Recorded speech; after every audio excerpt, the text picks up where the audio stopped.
आप सभी का हमारे इस YouTube चैनल पर स्वागत है फ्रेंड्स। आज के हम इस वीडियो में प्रश्नावली 5.2 के पाँचवें प्रश्न को हल करने वाले हैं फ्रेंड्स। अगर आप हमारे चैनल पे पहली बार आए हैं तो चैनल को ज़रूर सब्सक्राइब कर लेना।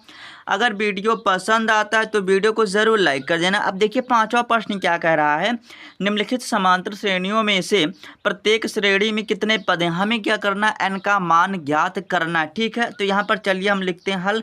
तो यहाँ पर हमने लिखा हल। ठीक है, यहाँ पर आपको ऐसे लिखना हल। अब यहाँ से देखिए हमें a का मान क्या दिया है, तो यहाँ पर आप एक बार श्रेणी को उतार सकते हैं। हमारा क्या 7 है, फिर 13 है, फिर कॉमा है हमारा 19 है, फिर डॉट डॉट क्या दिया है 205 दिया। ठीक है, और ये हमें क्या है, देखिए यहाँ पर देखिए बाबू ए का मान हमें क्या दिया 7 दिया है, तो ये हमारा ए का मान क्या हो गया 7 हो गया। अब देखिए ए एन का मान भी दिया है, तो ए एन का मान क्या दिया 205, आपको 205 ऐसे कर देना। ठीक है, हमें क्या बताना है, मतलब इसमें कितने पद हैं। ठीक है, मतलब हम एन का मान ज्ञात करना है। अब चलिए यहाँ पर हम डी का मान भी ज्ञात कर लेते। ठीक है, और डी का मान कैसे ज्ञात करते हैं, आप A2 मन से A1 को घटाइए या A3 मन से A2 को घटाइए। ठीक है, तो यहाँ पर हम लिखेंगे क्या लिखेंगे A2 माइनस क्या करेंगे A1 कर देंगे। ठीक है, अब यहाँ पर देखिए D बराबर हम लिखेंगे, अब A2 का मान हमारा क्या है 13 है, और माइनस अब A1 का मान हमारा क्या है 7 है, और यहाँ पर घटा देंगे हमारा 6 निकल के आ जाएगा। कहने का मतलब यही है कि D का मान हमने क्या किया 6 निकाल लिया। देखिए फ्रेंड्स, अब हम जानते हैं एक सूत्र होता है, और इस सूत्र पर रख देंगे तो हमारा यहाँ से आंसर आ जाएगा। देखिए सूत्र क्या होता है, AN बराबर होता है, एन बराबर होता है A होता है, फिर हमारा A प्लस होता है, फिर ब्रैकेट में 1 माइनस 1 होता है, मतलब n माइनस 1, फिर हमारा क्या होता है D। अब यहाँ से देखिए ए एन का मान हमें क्या दिया है 205, तो 205 कर देना। ए का मान क्या दिया है 7, तो 7 कर देना, प्लस कर देना, और n माइनस 1 मतलब n का मान हमें ज्ञात करना है, और D का मान हमें क्या दिया 6। अब यहाँ पर देखिए फ्रेंड्स, अब आपको गुना करने की आवश्यकता नहीं है कि यहाँ पर आप 6 से गुना कीजिए, नहीं, मैं आपको बहुत ही आसान तरीके से बता रहा हूँ फ्रेंड। अगर आप इसका मतलब आप कॉन्सेप्ट समझे या ट्रिक समझे, देखिए आपको रटने की आवश्यकता नहीं पड़ेगी। अगर आपको ऐसा कोई भी प्रश्न दे दे तो आप प्रश्न को रटेंगे नहीं, प्रश्न को आपको सीखना है, और आप ना बहुत ही आसान तरीके से हल करना सीखेंगे। देखिए आपको क्या करना, देखिए ये जो 7 है ना, हर प्रश्न में बाबू, हर प्रश्न में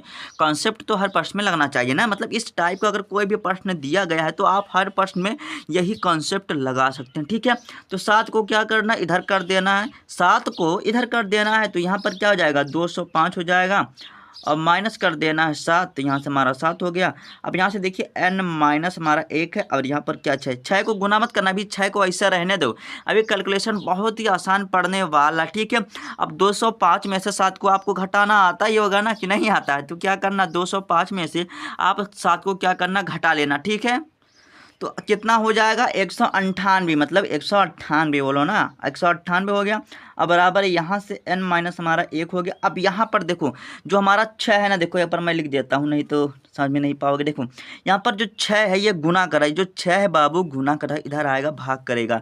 कहने का मतलब देखो 198 है। ठीक है, एक बार हम लिख लेते हैं n माइनस हमारा 1 है, और यहाँ पर हमारा क्या 6 है ना, जो 6 गुना कर रहा है इधर आएगा भाग करेगा, मतलब 198/6, अब बराबर n माइनस 1 बस। अब देखो 6 त्रिक क्या होता है 18 होता है, एक बचा 6 त्रिक 18 हो गया, तो यहाँ से 33 हो गया। अब देखो n माइनस हमारा 1 हो गया, 1 को इधर कर दोगे तो n बराबर क्या हो जाएगा हमारा 34 हो जाएगा, और यही हमारा आंसर हो जाएगा। मतलब कितने पद हैं 34 पद हैं। ठीक है, यही हमारा आंसर हो जाएगा। देखिए फ्रेंड्स, अगर मैं चाहता ना तो आपको प्रश्न को रटा सकता था। देखिए अगर आपको इस टाइप का कोई भी प्रश्न मिल जाए बाबू, आप सेम कॉन्सेप्ट मतलब यही कॉन्सेप्ट लगाकर प्रश्न को हल कर लेंगे। अगर आप गुना करेंगे तो आपका कैलकुलेशन बहुत ही लंबा पड़ जाएगा। ठीक है फ्रेंड, अगर आपको लगता है कि मेरे वीडियो में टाइम लग रहा है तो आप वीडियो छोड़कर जा सकते हैं, इसमें मुझे कोई भी आपत्ति नहीं होगी। ठीक है, अब चलिए इसके दूसरे भागों को हल कर लेते हैं। अब यहाँ पर चलिए लिखते हैं बाबू हल। ठीक है, ये हमारा कौन सा दूसरा भाग है। ठीक है फ्रेंड्स, अगर आपको वीडियो थोड़ा सा भी पसंद आए तो वीडियो को लाइक कर देना।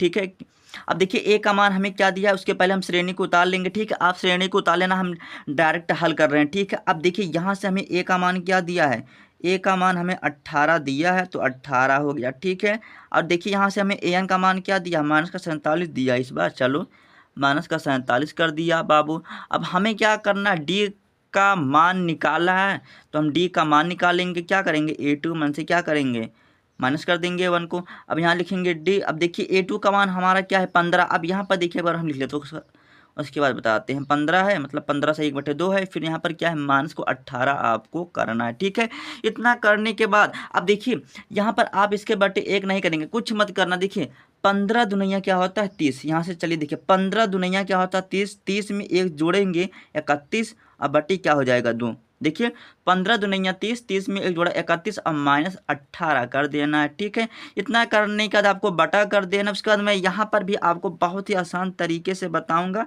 कि आपको ये सब कैसे करना है। इतना करने के बाद आप देखिए यहाँ से आप ऐसे पहले गुना कर लीजिए, तो हमारा बटे ऐसे कर दो, 2 कर दो। इतना करने के बाद अब देखिए 31 में 1 से गुना कर दो तो 31 हो जाएगा, मतलब क्रॉस मल्टीप्लाई समझो। ठीक है, अब यहाँ से 18 से 2 में गुना कर दोगे क्या हो जाएगा, 36 हो जाएगा।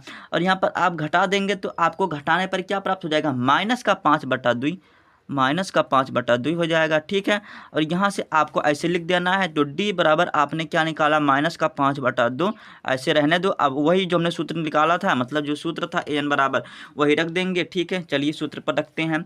देखिए an बराबर क्या था, a था प्लस था ब्रैकेट में n-1 मतलब 1 था d।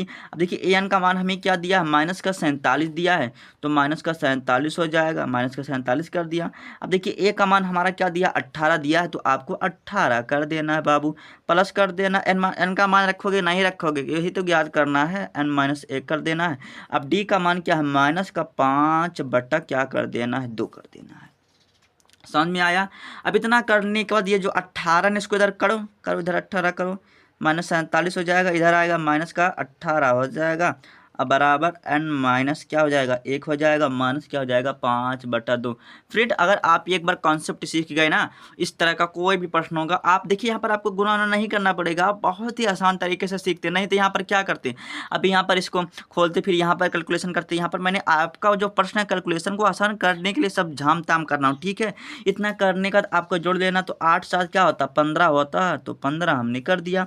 अब देखिए 4 1 5 1 हासिल क्या हो गया हमारा, 6 हो गया, माइनस का 6 हो गया, मतलब माइनस का 65 हो गया। अब देखिए यहाँ से n- हम 1 लिखते हैं, और ये माइनस का हमारा क्या है, 5 बटा क्या है 2। अब सभी जानते बाबू, इधर गुना कर रहा है, इधर आएगा भाग करेगा। ठीक है, तो यहाँ पर जगह बचा नहीं है, तो यहाँ पर हम लिखते हैं। ठीक है, और यहाँ पर देखिए माइनस हमारा क्या हो गया, 65 हो गया। अब यहाँ पर देखिए गुना कर, इधर आएगा भाग करेगा, तो माइनस का क्या हो जाएगा, 5 बटा क्या हो जाएगा 2, तो माइनस का 5/2 हो गया।